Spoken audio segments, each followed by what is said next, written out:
So Telangana Congress లో మాత్రం ప్రస్తుతం టీపీసీసీ అధ్యక్షుడు ఎవరు అని చర్చ నడుస్తుంది. ఎందుకంటే మొన్నటి వరకు రేవంత్ రెడ్డి గారు ఉన్నారు. తర్వాత పార్లమెంట్ ఎన్నికల తర్వాత పీసీసీ అధ్యక్షుడు మార్పు ఉండవచ్చు అని చెప్పేసి ఏఐసీసీ గ్రీన్ సిగ్నల్ ఇవ్వడం అనేది జరిగింది. సో మరి రేవంత్ రెడ్డి గారి తర్వాత ఇప్పుడు టీపీసీసీ అధ్యక్షుడు ఎవరనే చర్చ ఇటు గాంధీ భవన్ లో కావచ్చు రాష్ట్ర వ్యాప్తంగా కూడా జరుగుతుంది.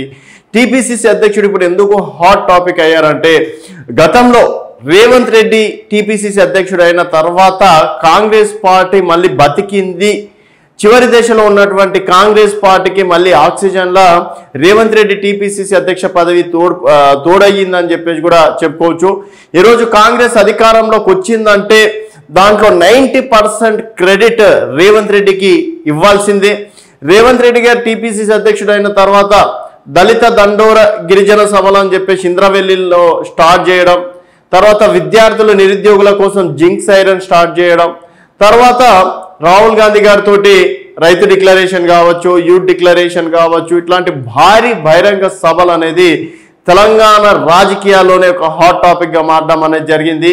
సో మొదటగా ఆయన చేపట్టినటువంటి దళిత గిరిజన దండోర సభలు ఏవైతే ఉన్నాయో అవి అక్కడి నుంచి మళ్ళీ కాంగ్రెస్ పార్టీకి ఒక ఊపు వచ్చింది అని చెప్పడంలో అంటే చెప్పగానే చెప్పాలి.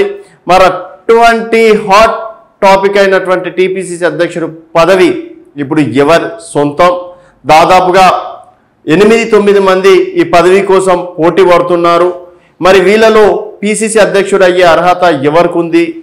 ఇన్నర్గా అయితే అంటే బట్టి విక్రమార్క గారు కూడా ఈ పదవి కోసం ట్రై చేస్తున్నారని చెప్పేసి కూడా తెలుస్తుంది. కోమటిరెడ్డి రాజగోపాల్ రెడ్డి గారు కావచ్చు, తర్వాత కీలక నేతలు కూడా టీపీసీసీ అధ్యక్ష పదవి కోసం ప్రయత్నాలు చేస్తున్నారు. సో ఎవరెవరు ఏ సామాజిక వర్గం నుంచి టీపీసీసీ అధ్యక్షుడు పదవి కోసం ప్రయత్నాలు చేస్తున్నారు అనేది ఒకసారి చూద్దాం. సో బీసీ సామాజిక వర్గాల నుంచి చూసుకున్నట్టయితే మధుయాష్కి గౌడ్ గారు మాజీ ఎంపీ. సో మధుయాష్కి గౌడ్ గారు ప్రచార కమిటీ చైర్మన్ గా కూడా ఉన్నారు. సో వారు కూడా టీపీసీసీ అధ్యక్షుడి పదవి రేస్ లో ఉన్నట్టు కూడా తెలుస్తుంది. తర్వాత వర్కింగ్ ప్రెసిడెంట్ ఉన్నటువంటి మహేష్ కుమార్ గౌడ్ రీసెంట్ గా ఎమ్మెల్సీ కూడా రావడం అనేది జరిగింది. సో మహేష్ కుమార్ గౌడ్ కూడా టీపీసీసీ అధ్యక్ష పదవి కోసం రేస్ లో ఉన్నట్టు కూడా తెలుస్తుంది.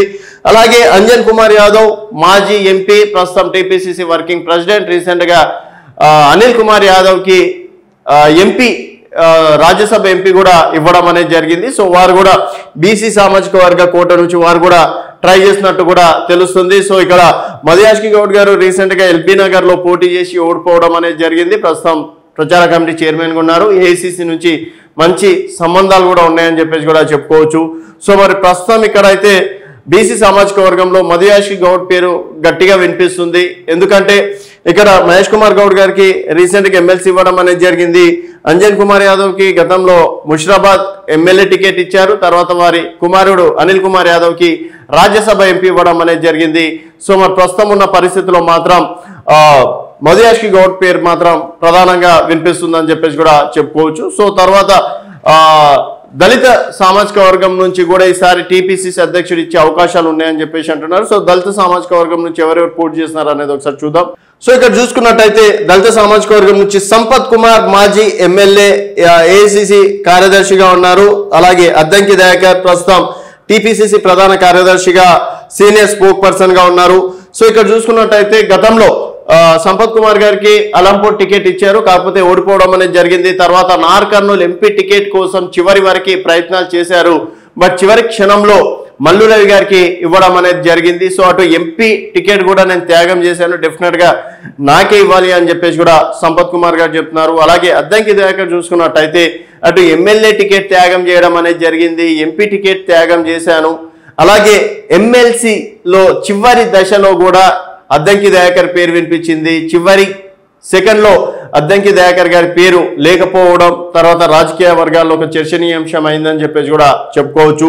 సో మరి ప్రస్తుతం ఉన్న పరిస్థితుల్లో మాత్రం ఇద్దరు సీనియర్ నాయకులే. ఒకరేమో ఇటు ఎమ్మెల్యేగా అన్న అవకాశం ఇచ్చారు, బట్ అద్దంకి దయాకర్ కి చూసుకున్నట్టయితే ఇటు ఎమ్మెల్యేగా కూడా వారు తన సీట్ ని త్యాగం చేశారు. ఈ రోజు అద్దంకి దయాకర్ ఉంటే డెఫినెట్ గా భారీ మెజార్టీ తోటి అంటే కాంగ్రెస్ గాల్లో కావచ్చు గతంలో వారు స్వల్ప మెజార్టీ తోటి ఓడిపోవడం అనేది జరిగింది. సో ఆ కారణాలతో ఈరోజు ఎమ్మెల్యే కావాల్సిన వ్యక్తి ప్రస్తుతం ఎటువంటి బాధ్యతలు లేవు, ఎమ్మెల్సీ కూడా రాలేదు. సో టీపీసీసీ అధ్యక్షుడిగా తనకే వస్తుందని చెప్పేసి కూడా ఆశాభావం వ్యక్తం చేస్తున్నారు. అలాగే దళిత సామాజిక వర్గానికి సంబంధించి గనక అవకాశం ఇస్తే అక్కడ మల్లికార్జున ఖర్గే, ఇక్కడ అద్దంకి దయాకర్, సంపత్ కుమార్ ఉండే అవకాశాలు ఉంటాయని చెప్పేసి కూడా చెప్పుకోవచ్చు. మరి ఈసారి తెలంగాణ టీపీసీసీ అధ్యక్షుడిగా దళిత సామాజిక వర్గం నుంచి ఇస్తే మాత్రం ప్రస్తుతం అద్దంకి దయాకర్ పేరు మాత్రం ప్రధానంగా వినిపిస్తుంది. అలాగే గతంలో రేవంత్ రెడ్డి గారు కూడా ఒక సభలో చెప్పడం అనేది జరిగింది, ఈసారి మీ అద్దంకి దయాకర్కి ఊహించని పోస్ట్ రాబోతుంది, మంచి పదవిలో కూర్చోబెడతానని చెప్పేసి కూడా మాట ఇవ్వడం అనేది జరిగింది. సో మరి టీపీసీసీ అధ్యక్షుడి కన్నా పెద్ద పదవి అయితే, పెద్ద హోదా అయితే ఇప్పుడున్న పరిస్థితుల్లో ఏది లేదని చెప్పేసి కూడా చెప్పుకోవచ్చు. సో అటు ఎమ్మెల్యే త్యాగం చేశారు, ఎంపీగా త్యాగం చేశారు, ఆఖరికి ఎమ్మెల్సీగా కూడా త్యాగం చేశారు.